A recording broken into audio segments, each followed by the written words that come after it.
Welcome to the virtual Convection Steam Oven class here in the Salt Lake City Roth showroom. We've got a fun menu planned for you today. All of you, thank you so much for joining us. At the end of this class, what we will be doing, just so you know, is sending you all of the recipes that I'll be doing today, therefore giving you kind of an extra benefit to joining our class today, and those steps and a little bit more information to help you use your steam oven a little bit more in your own home. So you'll be getting all our recipes. During the class, if you guys have any questions, please type them into the chat box. Abby is behind screen and she will be reading out all the questions to me and I will answer them back to you guys. We have Yvonne also helping behind the scenes, just kind of helping assist me with keeping things running smoothly in the kitchen. And so I ask you all to just mute yourselves and turn your cameras off, as much as we would love to see you and hear you. With the amount of people we have on the Zoom, unfortunately, my voice is the only one we can hear. And unfortunately, my face is the only face you guys get to see for the next hour. But I promise after that, then you can just look at each other. Okay, so I think with that, we are gonna go ahead and jump in and get started with our steam oven class.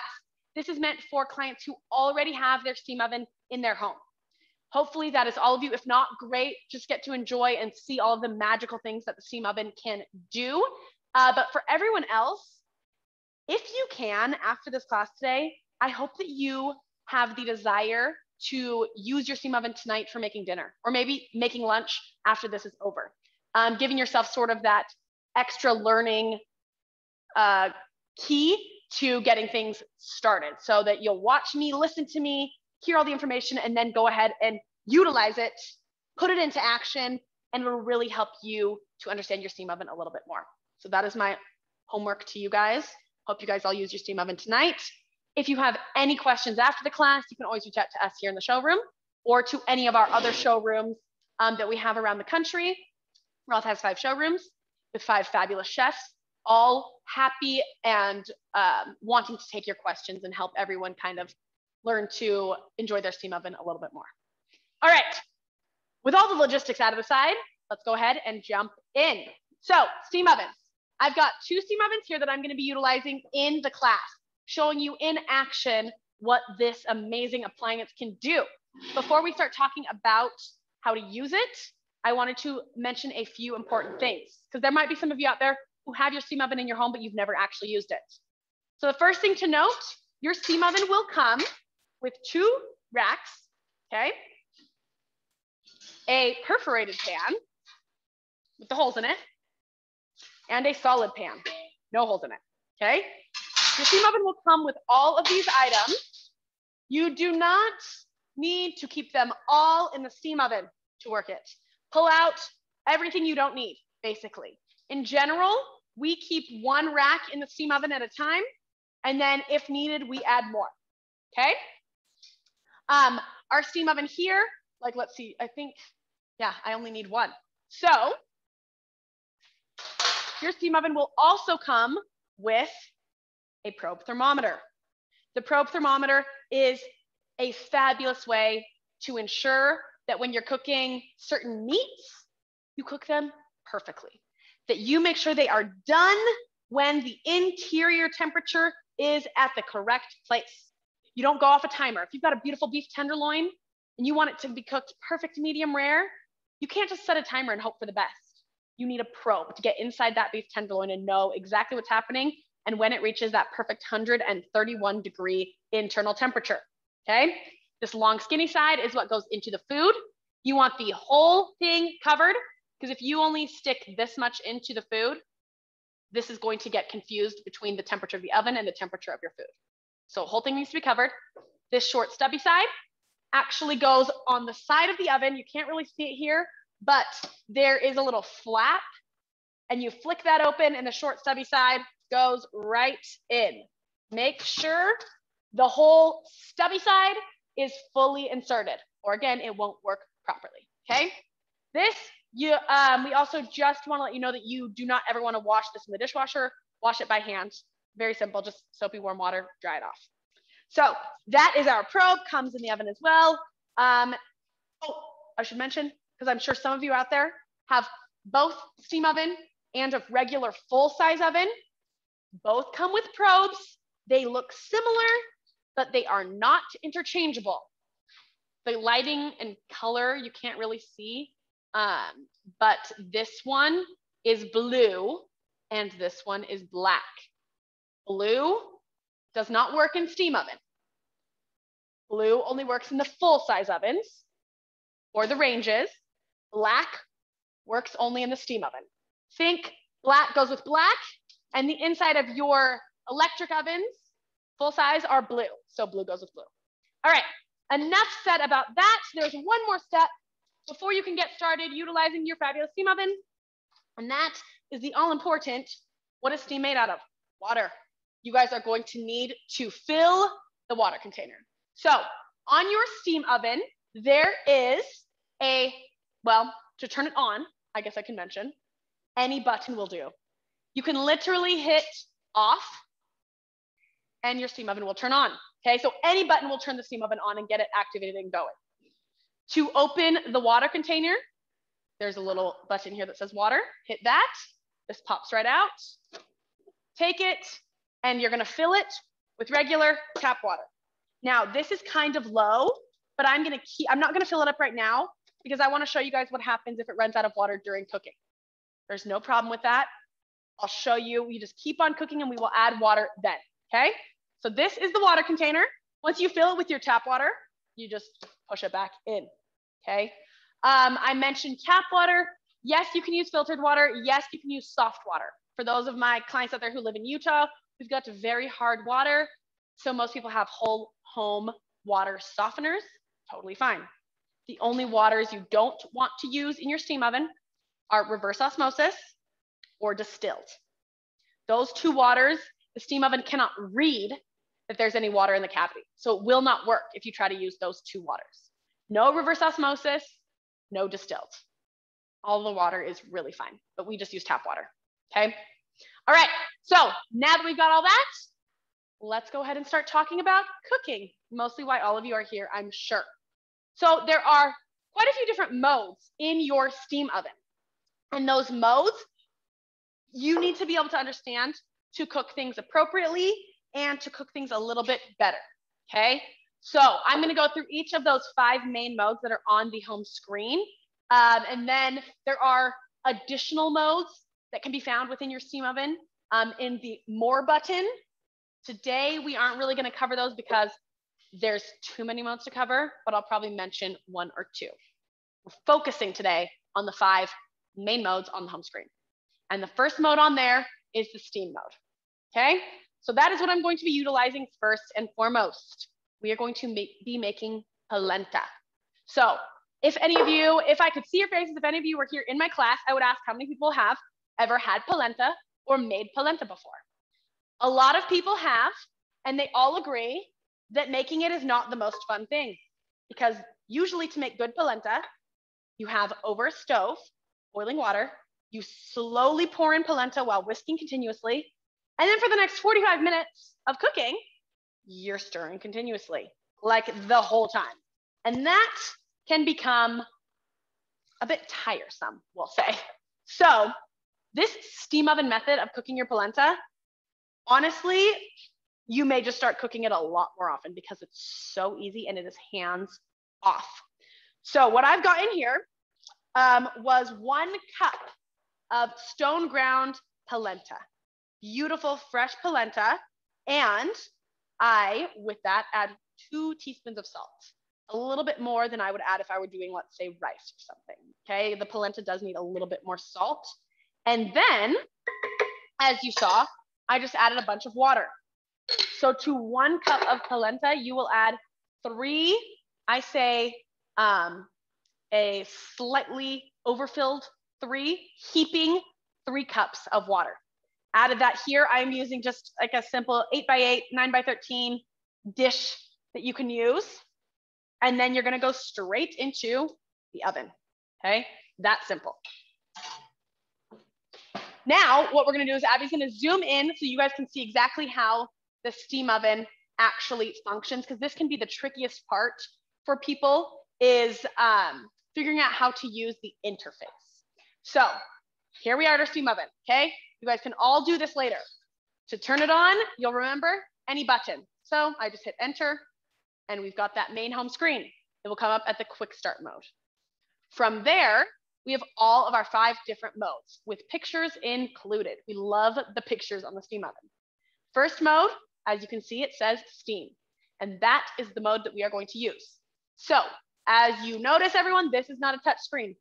Nothing's happening if you try touching this. You're going to use the arrows and the enter right here. So where it says steam, that's highlighted here, you're going to hit enter. From there, it says use rack position 2 or 1 to 4. All of your racks are numbered here on the side. Sorry, Abby's just showing you guys that. They're numbered here. 1 is the bottom, 2, 3, 4. You can just follow kind of those rack position guides. I've got it on rack position 2. Then you're going to hit enter again. And now we are at the steaming screen. It comes up at 210 degrees. With polenta, I don't want to change that. I'm going to keep that temperature the same.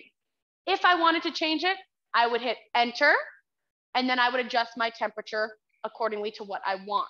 That will be the same method in every single mode. Then you'll hit enter again. From here, we can use one space over to set a duration. I am going to set a timer for this polenta. I don't often set timers, but the polenta I know needs 30 minutes. So I will go ahead and I will set that 30 minutes right here, okay? Using, again, arrow and enter the whole time. From there, I'm just gonna go ahead and hit start, okay?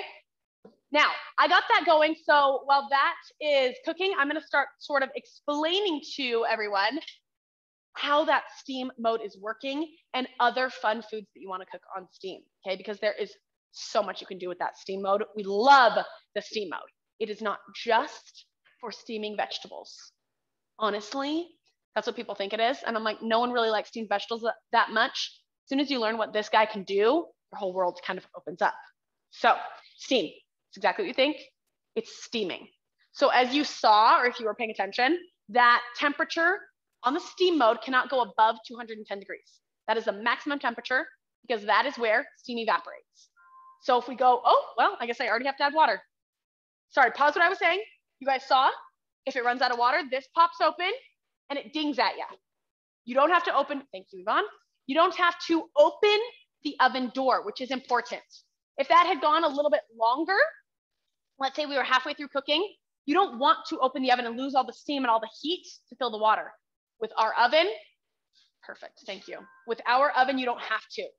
The oven stays closed, the temperature stays in, the steam stays in, and you just fill that up and it keeps going on its merry way, okay? Great. Now, back to the steam mode. Highest temp is 210, because above that, steam evaporates, all right? The lowest you can go on this mode is 90 degrees. And that 90 degrees is actually really convenient and useful for, I'd say, 2 main things. Number 1, steam on straight 90 degrees, okay? You go steam, drop the temp all the way down, and you can thaw food perfectly in your steam oven. Where for those who have a microwave, I'm sure you know that microwaves sort of give you a weird, the ends of food get kind of cooked and gray and weird, and you just cut that part and throw it away. Microwaves do some weird things when you thaw food, or there's certain foods that you can't really thaw. However, in your steam oven, like I probably would never thaw fish in the microwave, it would ruin it. If you've got frozen beautiful fillets of halibut or tuna or salmon, you can take those fillets, the whole side, whatever you have, put it in your steam oven. I just put it directly onto the rack versus into a dish, but you could do either depending if it's still in the wrapper or not, we'll say. You could put the fish, take it out of the wrapper, put it onto the solid pan, and you put it in the steam mode at 90 degrees, and you will have perfectly thawed, no cooked ends. You can use the whole thing. It might take a little bit longer than a microwave, but it's a million times better. Okay, so that thawing you can use on that steam. The other thing you can do at that 90 degree steam is soften butter. And I think that is incredible. When you put it in a microwave, it'll melt like this. Everyone knows. No one remembers to take their butter out 3 hours in advance. Now you can take your butter out, stick it in the steam oven, steam mode 90 degrees, and your butter will soften in about 5 to 10 minutes max. and you've got that softened butter ready to go. So that's a really, really good benefit. Warning, if you leave it in there too long, as you can imagine, the butter will melt, okay? Just don't come after me if your butter melts when you leave it in the steam oven too long. 5 to 10 minutes and it'll soften your butter. All right, now let's talk a few other things that steam mode can do.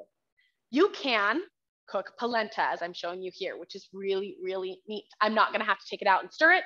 Once it's done, we'll pull it out and stir it at the end. No active cooking involved, and it's perfectly done. Rice, a food that is extremely difficult to cook, but is one of the best foods in the world. It might be one of the top eaten foods in the world, actually, but cooking good rice is a challenge. Okay, if you're trying to do it on your stove, there's always some mistakes that can be made. If you're trying to do a rice cooker, oftentimes rice cookers make it really goopy and gummy and blah, not my style. In the steam oven, you will end up with perfect individual grains of rice that are literally cooked flawlessly. They're not undercooked, they're not overcooked, and every single rice grain is cooked the same. You can do that on the steam mode and it's fabulous. Do it similarly to how I did the polenta, where you add rice, you'll add, for every 1 cup of rice, you'll add 1 1/4 cups of liquid, plus your teaspoon of salt, throw it in the steam oven, steam for 30 minutes, and you've got perfect rice. For all of you out there with the steam oven, remember the homework I gave you? I think you should all make rice tonight. Easiest thing, and you will see how incredible that steam oven is. It makes great, great rice. What I just said is for white long grain rice, I should mention. If you are trying to do brown rice, you're gonna need a lot more time because brown rice takes just a lot longer. It's a bit harder to cook. It might be anywhere from 45 minutes to an hour, maybe an hour 15, depending if your rice is a little older, okay? Other things you can do on steam is poach fish. You can get a beautiful poached fish in there. If you just wanna stick them in on the steam mode and poach those very simply, poached salmon is lovely.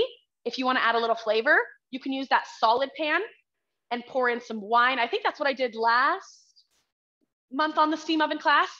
You can probably find it on our YouTube channel. I did a rosé poached salmon, and I poured rosé with some garlic and herbs and onions into the solid pan with our salmon. And you end up with a beautiful texture and flavor of that poached salmon cooked perfectly in the steam oven. One other thing I'll mention, because there's obviously so many different things, but I want to give you guys ideas of what you can do at home. Certain cooked custards. And by cooked custard, if anyone out there knows, that would be something like a creme brulee. The cooking portion of the creme brulee, where generally you have to put it into a water bath, the little ramekins, and cook them, and it can be very difficult. Here, you don't need a water bath. You'll take your ramekins, pour in the custard, if it's a creme brulee, if it's a pot de creme, if it's a flan, pour the base into the ramekins, put those directly into your steam oven.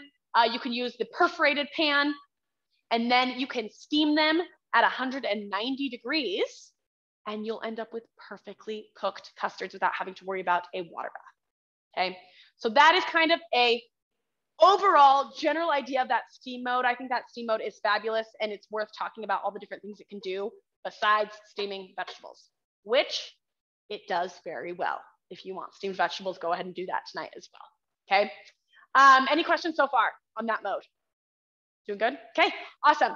If you guys have questions later, they pop into your head, add them to the chat box and Abby will still shout them out to me. But I'm gonna move on to the next mode that we're going to talk about. And that, my friends, is already in the oven. And this is kind of a fun little piece that I'm gonna pull out. Let's see, oh yes, these look fabulous. So, oh, no, I'll be totally good. What we've got here, everyone, are beautiful little ribs. And you can't really see how beautiful they are through the camera, but they're beautiful. These are what I would say, these are like an herby, garlicky, lemony marinade that I do with these ribs. What I do is I take the ribs, you've got your whole rack of ribs, and I cut them into little individual riblets. As you can see, that's like really hot, but I just want to show you, okay? So I cut them into little riblets, and then I marinate them in this beautiful mixture.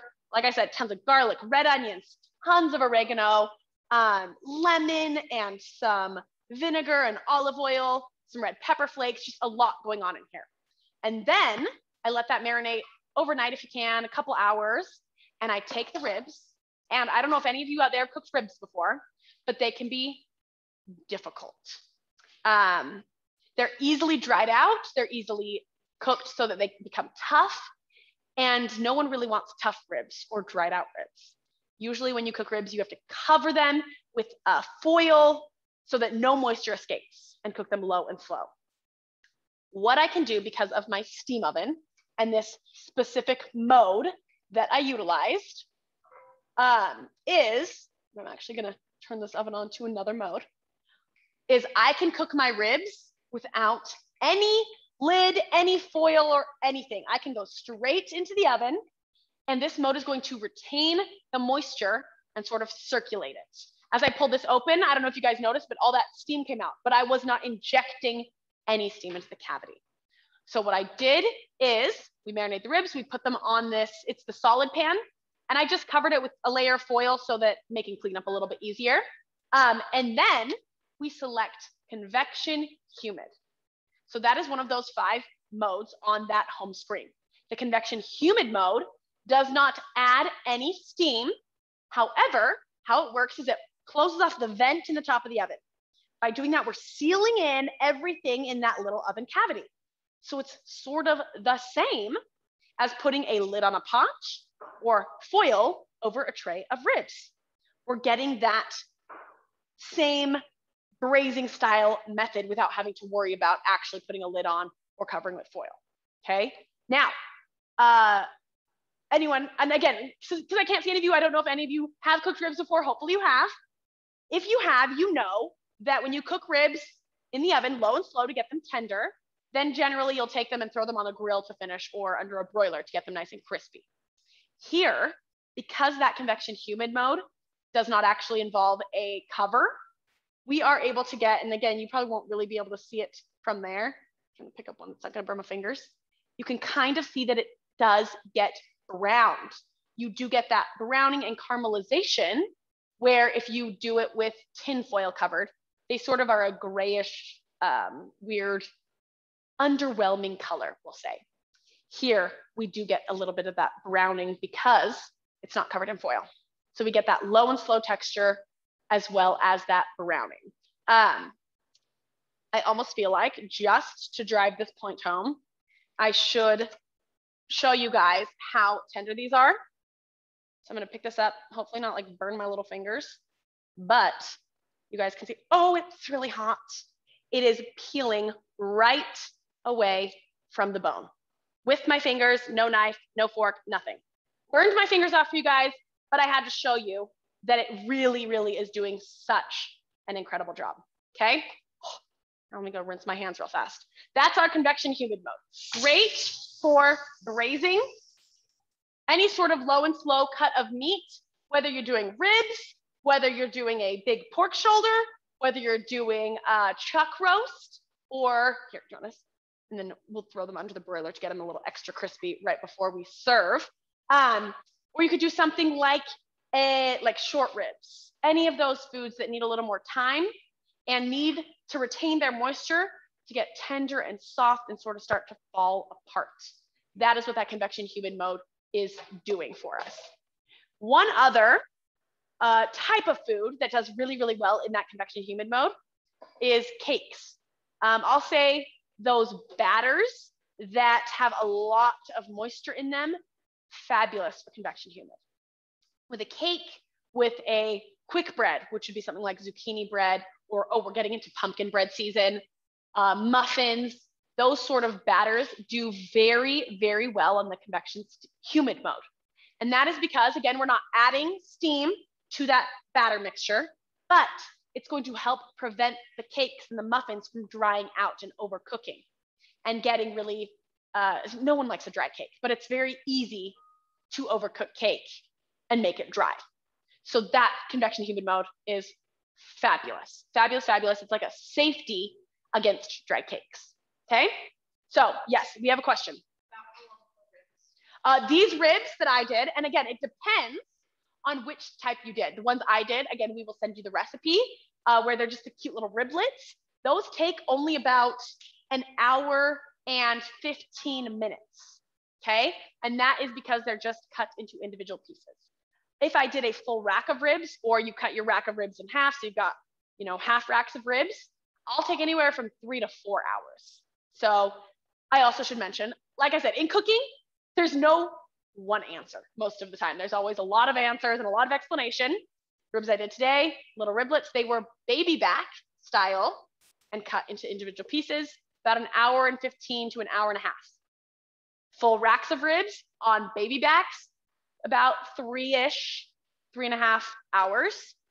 St. Louis style ribs, if you guys like that style, it's a little bit bigger and a little bit fattier than baby backs. Those take more like 4 to 5 hours, okay? So hopefully that answers all of your questions in regards to ribs, but there's lots of different kinds of ribs. The beautiful thing about the steam oven, it's fairly forgiving. So you can go in and check on your ribs, sort of pull them apart like I did here, but maybe use a fork so you don't burn your little fingers off. But you'll just pull them apart, and if the texture feels right to you, if it's at that falling apart tenderness that you want, pull them out and they're done. Great question. All right, so that's our convection humid mode. Again, the braising / cake mode, I'll call it, or batter mode, okay? We are now gonna talk about the convection mode, the straight convection. And as I talk about this convection mode, I'm gonna talk sort of about an extra tip that will be used for multiple modes. Sorry, hopefully that wasn't confusing. What I'm doing is I am roasting up some mushrooms. I'm gonna get these nice and crispy. I realized I need to take the rack out. So I'm gonna show you guys another cool trick, okay? A couple tricks here. I don't need this in the oven anymore. So I'm gonna go put this out of the way. I have got my oven preheated on the straight convection mode to 440 degrees. For those out there who are wondering, 440 degrees is the highest temperature that the steam oven will go to, okay? However, with that small cavity, that stainless steel cavity, and the convection fan, that 440 degrees feels much more equivalent to about 475, 480 degrees, okay? So it feels and acts quite a bit hotter than what it actually says. And that is really good if you like to roast things at high temperatures like I do. So the straight convection mode, we are not going to add any steam at all. We are not going to retain any moisture. We're gonna keep that vent open. And so we're gonna get that dry moving air. For those out there who are wondering, I wish I could, I always like to ask people, you know, who knows what convection is? Well, if you don't know, if you do, congratulations. If you don't, it is moving air. That is all convection means. There's a fan in the back of the oven, and our convection steam oven has a heating element directly in front of that fan. So as the fan blows, it will blow hot air throughout the oven cavity. With this steam oven, you're going to then, because that moving air, if you'll remember, I said it acts a lot hotter, cooks faster, because moving air is a better penetrator of heat. So it will get through the skin, through the exterior of whatever food you're cooking much more efficiently than still air. That is why it cooks hotter and faster. So when I am utilizing that convection mode, whether it is on, and just so you guys know, I'm smashing garlic cloves with leaving the skin on and plopping them in with our mushrooms. I'm smash them real good. I want to get all of that beautiful garlic flavor into the mushrooms without overwhelming them. So that's what I was doing here. Smash garlic cloves, throw them onto the pan with our mushrooms and our beautiful thyme sprigs. Lots of olive oil, and then a lot of salt, okay? Don't be shy with the salt. Mushrooms love salt, and they can absorb a fair amount, okay? So I'm salting both of these. Beautiful. Sorry, and as I do this, I just stop what I was talking about in terms of the oven, because this is important. If anyone here, I know there's probably a bunch of you out there who don't like mushrooms, because that is a very common feeling, I think, among people. People either love mushrooms or they hate mushrooms. The goal here is that everyone ends up loving mushrooms. So this is important. There's a few things you need to do. Number one, get good mushrooms. Mushrooms aren't just those little pre-sliced portobello, baby portobellos that just end up being slimy and weird, just not good, okay? You can get mushrooms of all shapes and sizes. Trumpets and oysters and shiitakes and cremini, and like there is so many. These are called pepperonis or something like that, something kind of funny. Like you can have so much fun with mushrooms. It's going to give you different texture and different flavor between all of them. So use a bunch of different kinds of mushrooms. Go ahead and get mushrooms that don't come in a pre-sliced little weird styrofoam container. I promise you'll have a better experience. Next step is use enough olive oil. Mushrooms are sponges. They will soak up whatever you put them with. So if you don't use enough olive oil, they will be dry and chewy in a bad way and flavorless and just no good. And everyone will say, yeah, I don't like mushrooms, but I promise you they will if you use enough olive oil. You guys saw how much I used and it has all been soaked up, okay? There's no olive oil remaining on the pan. And I even am gonna add a bit more to a couple of the mushrooms that I can see are still a little dry, just because, like I said, they will not be good if they didn't get a fair share of their olive oil, okay? Beautiful. Now we are lovely and coated. And then here's the next step. A lot of people, there's quite a few different families, I'll say, of arguments out there between whether you salt your mushrooms before you cook them or after. Well, honestly, you can go either way. People think often, sorry, I'm gonna wash my hands while I talk. People think that if you salt your mushrooms in advance, they will never get crispy and they will stay really soggy because when you add water, the water leaches from the mushrooms. That's true. However, if you cook them long enough, they get nice and crispy again. And by salting in advance, we flavor and we season them all the way through. If we season them in advance, the salt will kind of soak through the mushroom and season that whole thing. And then we're gonna plop them in our oven. Thank you, Yvonne, you were the best. Now, we're gonna be able to do 2 trays at once because we're using that convection mode. And I'm using a regular sheet pan. This is the other trick I wanted to show you. And I can fit a regular sheet pan. This is a half-size cookie sheet, and it will slide in between those modes or those rack places. So it's not on 3 or 4, it's on 3.5 in between. It's not on 1 or 2, it's on 1.5, okay? So our mushrooms are in. I have a very hot preheated oven, and we want to leave them in there long enough that they really, really get crispy and browned and golden. Crispy, well-seasoned mushrooms, delicious. Soggy, under-seasoned, flavorless mushrooms, disgusting. I don't like those either, nobody does. We are going to make people love mushrooms, okay? So all of those tips that I did, if you follow, I promise you people will love the mushrooms. You could do this similarly on a stove in a really hot pan and get them nice and browned. But I love the way that roasting them brings out their sugars all over. They're a little bit more evenly cooked, okay? So that is the convection mode on the steam oven. Straight convection, no moisture. Yes, I have a question. Can you talk, yes, I'm so happy you asked that. Can I talk about those pans? Finding pans that will fit in the steam oven. So, of course, you have your solid pan and your perforated pan. Please remember that solid pan works wonderfully as a sheet pan.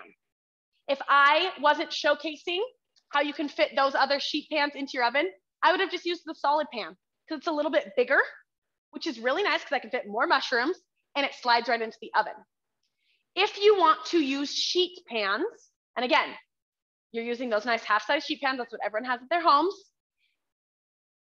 Most fit, but not all fit, because some sheet pans have a very thick outer edge and it's too thick to slide in between the racks, okay? Now remember, who was it that asked that question about the sheet pans? Patty. You saw what I did. I hope you were paying attention, because remember, the sheet pans slid not into those rack placements, but in between the 2 rack placements. It's very important, okay?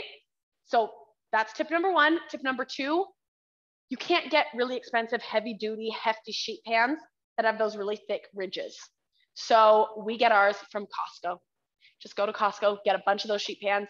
They're not expensive, they're fabulous, and they fit right into your steam oven. If you try to get a really fancy Nordic sheet pan, that's a brand, for those who don't know, they're not gonna fit because the rim is just a little too thick to fit in between, okay? So go to Costco, grab them there. All right, another question? For other veggies like cauliflower and broccoli, potatoes, should they be steamed first and then put in the convection oven? I want them roasted, not steamed. You do not need to steam them first then. You can, like I said, with cooking questions, there's like a million different answers, and that's kind of the fun beauty of cooking. You could steam your potatoes first, get them tender, and then roast them in a really hot oven to get them a little crispy. But if you want to roast them all the way through, roast them all the way through. Don't add any steam. Patty? No, who's this one? Different client. Ron and Chris, you are right. Broccoli and Brussels sprouts steamed, not a great look. Doesn't smell good, doesn't taste good.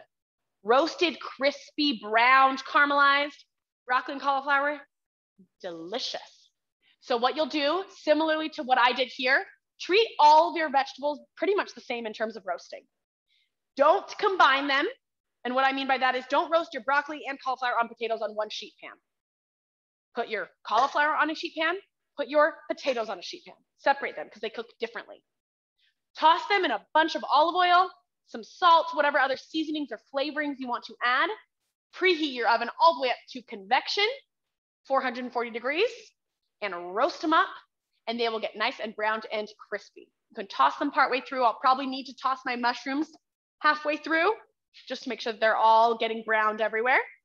And then you'll have those beautiful roasted vegetables. Potatoes will take a little bit longer, and depending on how big you cut them, if you peel them, what type of potato, etc. But that's basically the idea of roasting. And start watching them, testing them for doneness by using a fork to just poke it. And if it goes all the way through with no resistance, it's cooked. Great question there. Okay, so that's our convection. Now remember, sorry, I think I got interrupted. I interrupted myself when I was talking about the convection mode because I had to talk about the mushrooms. But one of the keys to using that convection mode successfully is, because it cooks hotter and faster, you need to adjust temperature and cook time accordingly.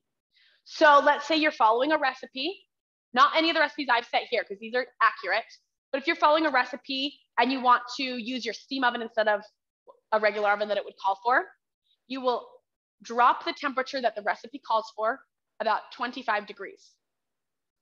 Then you will start checking it for doneness about 25% sooner than what the recipe time states. Start checking it. Doesn't mean it's going to be done. Sometimes it's done at 25% sooner. Sometimes it's done at 15% sooner. So just start checking it for doneness and watch it till it's done. Okay. Hotter and faster, drop the temperature, drop the time. Okay. And that goes for all convection modes, whether it's straight convection, convection steam, which we're about to talk about, or convection humid. All of those, drop the temperature 25 degrees, start checking it for doneness 25% sooner. Okay. That is our convection mode. Great for any dry roasting of vegetables. Great for baking a tray of cookies, nice and quick and done. Preheats lightning fast, where your big oven will take 15 minutes. The steam oven will take 5 minutes flat to be fully preheated, okay? And it just cooks a little bit faster as well. So that dry heat, if you are scared of your steam oven, that mode is always safe to use because it's just like a regular oven mode, that dry heat. So any other questions on convection? I think we've kind of nailed that one home. Awesome, everyone. Okay, so just so we know, our polenta is at about 4 minutes left, which is great. We'll pull it out, stir it, add the rest of our goodies. Before that's done, I want to talk about another mode. So we've talked about 3 of the modes on that home screen. We've got 2 more to go. The first one I'm going to talk about is convection steam. So this is a fabulous mode, and it has created something truly fabulous for us. I'm going to pull it out and show you guys some of the best darn brownies you ever did see. So in here, I have got espresso fudge brownies. Look at this. This is my favorite thing. If you do your parchment paper correctly, it should pop out just like a little hammock. a hammock for your gorgeous little brownie, okay? And we've got our brownie here, and I wanna show you guys, if I can, because there's a few things to a good brownie. Number one, please, it should be chewy, not cakey. That's my personal opinion. If you want cake, if I want cake, just give me cake. If I want a brownie, I want fudgy, rich, and chewy. Number two, I hope it's dark chocolate, but that's just me. But the important part about the brownie for a successful brownie that everyone should do is you want a shiny, crackly, crispy crust, while the inside is obviously very, very moist and tender. You guys see that crust? You can kind of tell from the camera, but I promise you in person, it's even more beautiful. It's shiny and crackly. And that's the sort of crust you want on your brownie. In order to get that beauty, you need to, you don't need to, but the best way to do it is by using that convection steam mode. So what I'm doing here, just so you guys know, I did cook these in advance because, I mean, you guys don't need to sit here for 25 minutes and wait for batter to be cooked. And I wanted to let these brownies cook and then cool so that I can frost them with this gorgeous, they're not just espresso fudge brownies. They then have a salted espresso chocolate frosting. And this stuff is like fantastic.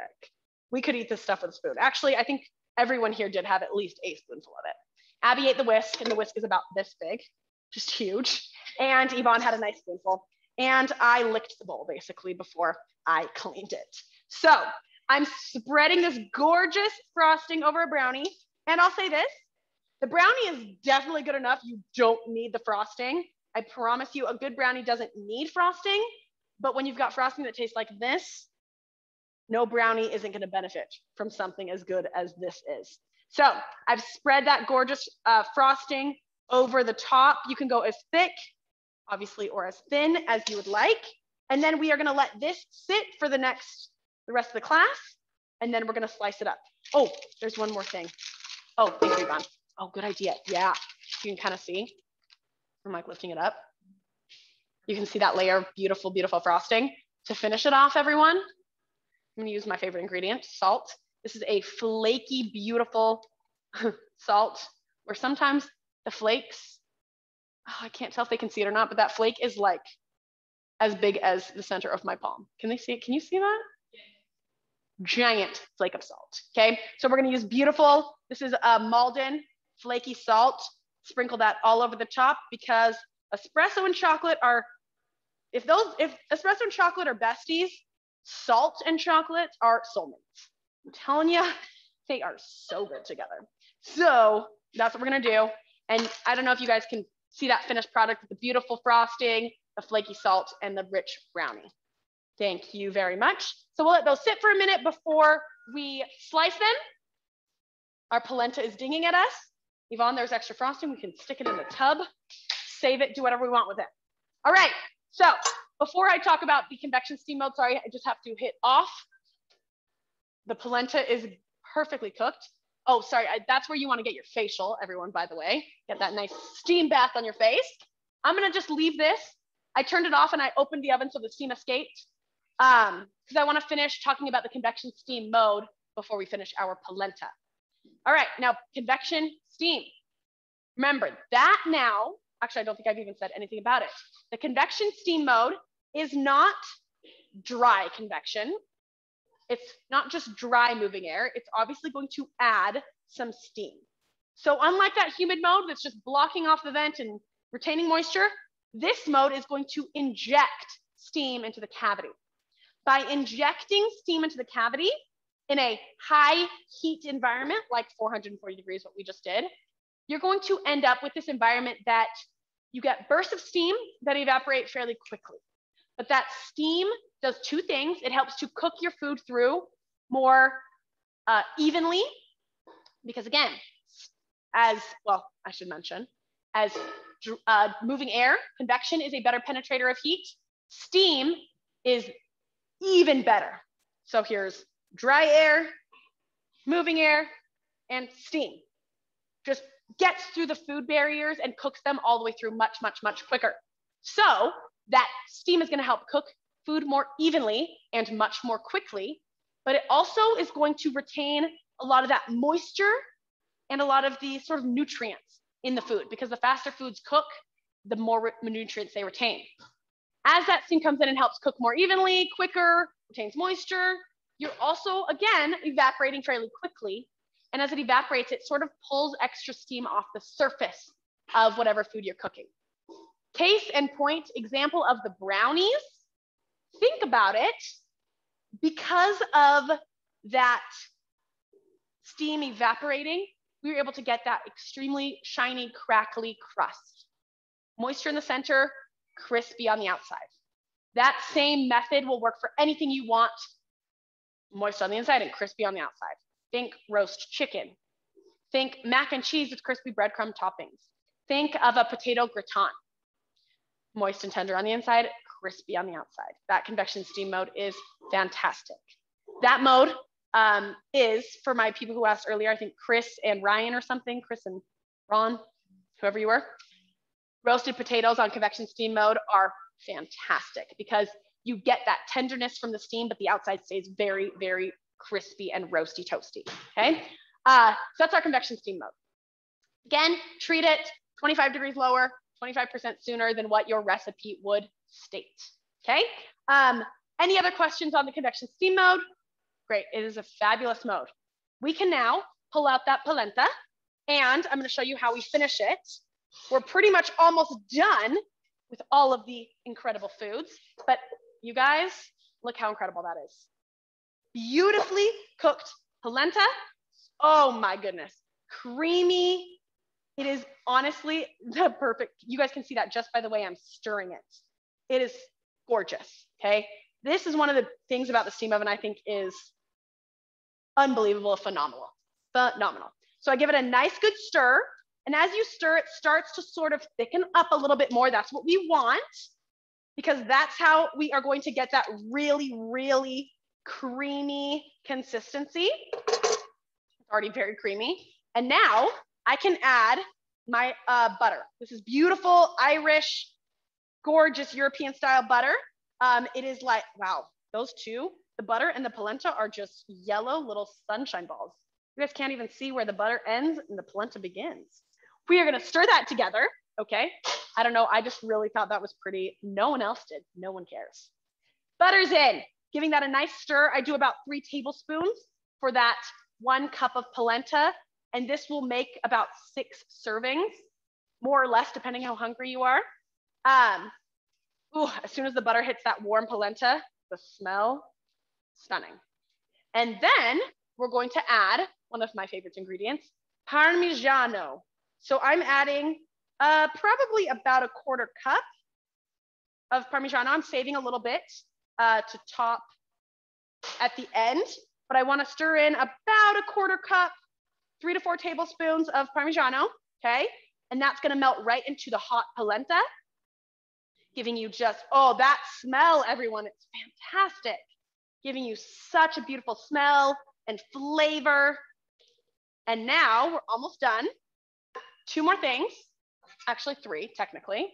I'm gonna zest a lemon right into that hot polenta.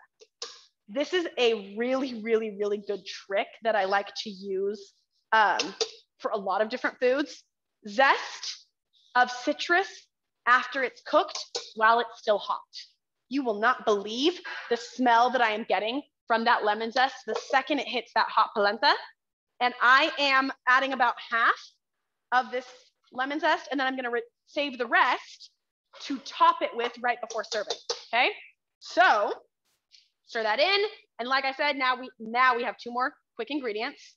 Number 1, milk. We've got a lot of milk here, but I'm probably not gonna need it all. I like to have more than I need so that I can pour it in until I get the desired texture that I want in my polenta, okay? So I added about 1, that was probably less than a cup, maybe 3/4 of a cup. And I'm just giving it a nice stir gently so that that polenta can absorb the milk. And I honestly think it's cooked so beautifully that I'm not gonna need to add any more milk. But like I said, the more you stir and the longer polenta sits, it absorbs more and more moisture. So we may need to add a little bit more milk before the final serving, okay? But this is, for those out there who've never made polenta, this is the texture you want. You see how it's falling gently forward? Is it corn grit or cornmeal? This is cornmeal polenta. It is, actually, Yvonne, will you grab the bag? Because this is probably our favorite polenta, and it's really, really good. And if you care, then this will make a difference. So Bob's Mill is probably one of my favorite brands to get any sort of grains or flours or anything like that. They do such a good job. And this is our, corn grits polenta. There we go, okay? So that's what this is. Really, really good brand. We love, thank you so much for grabbing that. I just am really, really happy about how that texture turned out, you guys. This is what you want. Almost liquidy, almost solid, kind of this beautiful in between. And then to finish, a ton of fresh ground black pepper. And the way my recipe states it is as much pepper as you can handle. I love a lot of pepper in here. I want that flavor to really, really come through, sort of hit you in the back of your nose a little bit. And stir that in, and our polenta looks fabulous. Let's give this a taste and see if we need to add any more milk or salt. Man, that is absolutely delicious. That is our polenta. Very happy with that end result. I'm gonna put this over on the side for a second. And, oh no, never eat in front of a visual audience. I'm choking on the polenta. I think I got a black pepper straight to the back of my throat, actually, which is not a bad thing, unless you're teaching a class. Okay, I'm gonna retain a little bit of that milk and set that parm aside because if you remember, I may need to add a little more right before serving, if you want to. Now, before I serve up, I gotta talk about one more mode, and I'm gonna give you a tip/trick on polenta. Okay, I'm gonna give you an example. Our steam oven, let's check. Oh my goodness, everyone. I just smelled all those mushrooms, turned around, and I'm gonna show you how to eat delicious mushrooms. Look at those crispy, golden brown, delicious little mushroom nuggets. If you can sort of hear them crackle against the side, that's when you know you've done it right. Both of them done at the same time, 2 racks, 2 trays, and I didn't have to rotate any of them, which honestly, for a lazy girl like me, is a dream come true, okay? Put that down, we'll let those sit, and I can now finish talking about the last mode on that home screen, the reheat mode. This is very easy to talk about because this is like the easiest mode to use. So on your steam oven, that home screen, we've talked steam, convection, convection steam, convection humid, and the final mode is the reheat mode. At the end, using the arrows, you find reheat, hit enter. From there, it'll tell you rack position to enter again, and it will come up at 250 degrees. That is a beautiful temperature for reheating. This is the mode that will literally change your life in terms of leftovers. Like, I mean, change your life. I say this as someone whose life was changed because I don't like microwaves personally. I think they make your food taste gross. So I never used a microwave to reheat food. I would eat it cold out of the fridge, which I was fine with, honestly. It's better than having microwave heated food in my opinion. However, now that I have the steam oven, I can have hot leftovers anytime I want, and they are incredible. You'll use, generally what I do, I've got the rack, I keep it in there, and you'll take a full plate of food. So if, for instance, you made this polenta in advance and you had guests coming over, you'll then go ahead, you can take the whole dish and you'll put this into your steam oven on the reheat mode, right onto the rack. Okay, let's pretend. Take the spatula out, obviously. And you will reheat at 250 degrees. It may take, depending how much polenta you have, how thick it is, if it was in the fridge, all the way cold, or if it was sitting on the counter, just kind of cold, it may take anywhere from 5 to 10 to 15 minutes. Stir it every now and then. But it will bring your polenta back to life. If anyone's ever tried to reheat polenta in the microwave, I'm sure you know what a disaster that quickly became. So that is how you could reheat a whole thing of polenta. If you had a whole plate of food, let's say someone was home late from soccer practice, kids come home, you've got their dinner on a plate, you've got on there some chicken paillard and crispy roasted potatoes and broccoli, let's say. You've got that all on your plate. For the kids, take the whole plate of food, stick it right into the steam oven on the rack, close it up, reheat. It'll take 5 minutes and the food will be refreshed and brought back to life. If you stick chicken in a microwave, it's not a good situation. It's gross. It gets chickeny in a bad way, if you know what I mean. In the steam oven, it brings it back to life with a little bit of moisture and heat, okay? So that reheat mode, very, very simple. Anyone can use it. If you're wondering, how long is it gonna take? Like I said, check it after 5 minutes. Get a spoon, get a little bite of it, taste it. Oh, it's still cold, it needs a little bit longer. Leave it in there, okay? On average, a plate of food, I say, is between 5 to 10 minutes in terms of reheating. If you're reheating a whole dish like polenta or a frittata or a lasagna, the whole thing, it'll take quite a bit longer. If you think about it, you know, it might take 20, 30 minutes depending on the food and how big it is. If it was frozen or refrigerated, you can just go ahead and check it continually until it's at the temperature that you want. Question. Say that again. Oh, I love it. This is a good question. It is way off subject. We have not talked about it, but someone asked how to make cinnamon rolls. If you were going to stop and think about all of the modes I talked about, I don't know if you would, I would ask you what you might pick if I was making you choose on a, bubble test. I would recommend the Convection Humid mode. That's how I make cinnamon rolls. I want to, and let me clarify, wow.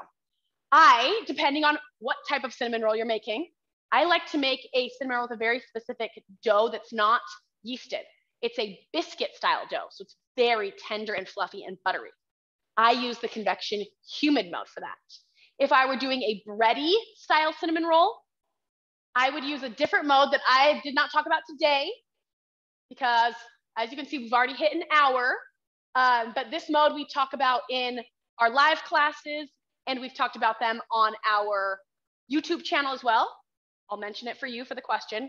I would use the auto steam bake mode, which you will find under the more button. Use your arrows to find auto steam bake, hit enter, and go to the bread section, okay? That's a great mode for any sort of breads, yeasted products. You can proof the cinnamon rolls in there as well. If you go to that auto steam bake mode, you'll find bread as an option, braided bread as an option, puff pastry, or proof. So that's the mode if you've got a bready style cinnamon roll I would use. If you do something like me where it's more of a biscuit style, then you could use the Convection Humid mode. Great question. Any other questions?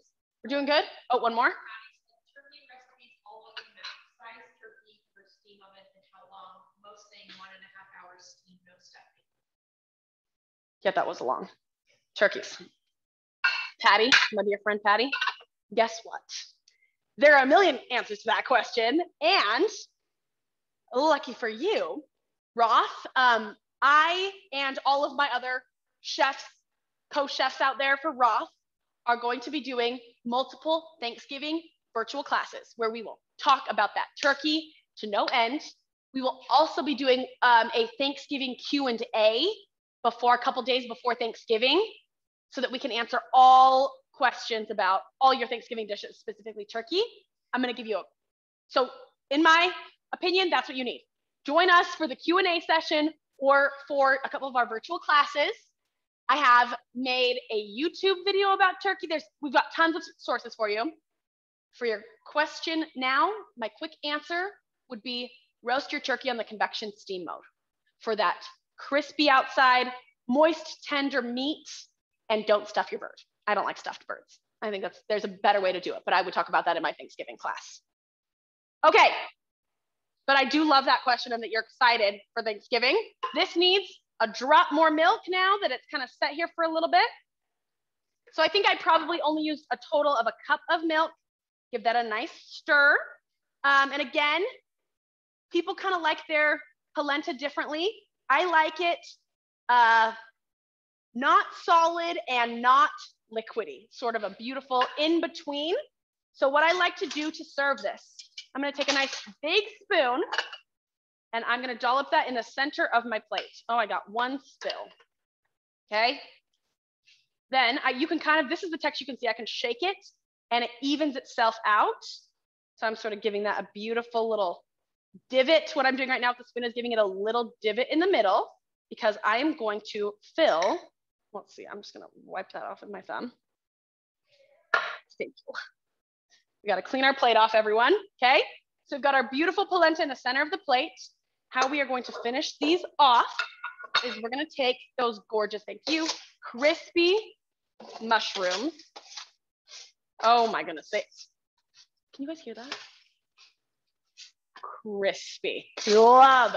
So golden brown, these cooked gorgeously. And I just take them and scatter them all over that polenta, kind of in that center divot that I made. As many or as little as you want to make sure you get all the different kinds. If you get a big giant garlic clove, you're the lucky one. I honestly eat those straight cloves, so does Yvonne, shamelessly. If your husband doesn't like him or like that, you know what? It's too bad for him. And then we're gonna finish this off with a nice finishing olive oil, just to drizzle over the top to kind of give a richness and sort of grassy freshness to this dish because it's quite hearty and rich. I am going to add a little bit of flaky salt all over the top for more texture than saltiness. And then if you do, let's add a little more red pepper flakes over the top if you got them. And with that Parmesan, oh, there we go. The Parmesan that I wanted to finish at the end, just right over those gorgeous mushrooms and polenta, sort of giving you a little more of the texture of the Parmesan, and you can see exactly what's in this dish. And then Yvonne has grabbed me a few red pepper flakes, okay? You're gonna sprinkle that all over. If you like hot and spicy like we do here, give it a little more of those red pepper flakes. That's our gorgeous first dish, okay? And then how we're going to serve up those beautiful ribs. Oh, Yvonne, those are so pretty. We're gonna take our ribs and we are gonna serve them on this plate. Sorry, I need that. Oh, one more time. I've got a what? I have a fan club, you guys. Wait, I don't even know what to say. Thank you. Let me show you how I finish these ribs, okay? So, yes, Yvonne, she's the real queen. Me and Abby are her #1 fans. I love this class. Okay, so we've got those ribs. Can you guys see how crispy and juicy they are? Oh my goodness. I'm gonna take them and I'm gonna take a few and just kind of layer them on our plate here. And because food should always be interesting, we are gonna take a nice 2-layer approach here and make sort of a log stack of ribs. I'm gonna tell you, that is something everyone at your party is gonna want. Then, I forgot what I wanted to do. So the mushrooms, you guys can't see them, whoops. That lemon zest, remember I wanted to finish that dish with a little more lemon zest over the top for freshness, brightness. Guess what? Doing that for the ribs too. So I'm taking the rest of that lemon I had, I zested about half of it, and I'm just zesting the rest right over those hot ribs. I'm telling you, this sort of brings them to life. And then I've got a couple of beautiful fresh picked herbs. I have dill, parsley, cilantro, and I like to stack it over the top. So it's this beautiful sort of mess that people, you almost don't know all of the beautiful ribs underneath, okay? So you've got that, of course, must finish with a touch of flaky salt. And these ribs, in that, because they had that beautiful marinade, you don't need, please, I beg of you, do not serve these with barbecue sauce, or you're not allowed to have the recipe, okay? These need nothing more than a little fresh squeeze of lemon. So I like to serve the ribs with a couple little cheeks of lemon. I just cut off those sides, beautiful little fresh squeezes of lemon, and you will serve them like this, and people can squeeze their own lemon juice over everything, okay? That is our rib dish. our mushroom dish. And then finally, Yvonne has done the beautiful pleasure of cutting us that brownie. Look at that thick, gooey, fudgy. You guys, you can't see it, but it is cooked so perfectly. And honestly, I can't wait to jump into this brownie. Maybe the most excited about that. But all of this is fabulous. So we've got our polenta and mushrooms, our ribs with our kind of herb salad over the top, our fudgy salted espresso brownie. Everything here cooked in the steam oven. You guys saw it all done. Something that everyone here can do, and I expect you to. So we will send you out those recipes. If you have any other questions, please feel free to reach out to us via phone or email. Come into one of our showrooms if you are local. We'd love to see you. And yeah, thank you so much for joining us in our convection steam class. I hope I hit everything. Does anyone have any other questions? We good? Okay, awesome, everyone. Again, if you want to find more recipes, more tips on the steam oven, go on to Roth's YouTube channel, Roth Living. I don't know, go into YouTube, type in the search box, Roth Living, and you'll find us. And we've got tons of videos. All of our classes are uploaded there as well. So if you wanted to rewatch this, you could. Thank you all again so much for joining us. I hope you have a great rest of your week, and we will probably see you again soon. Everyone, bye-bye. Thank you.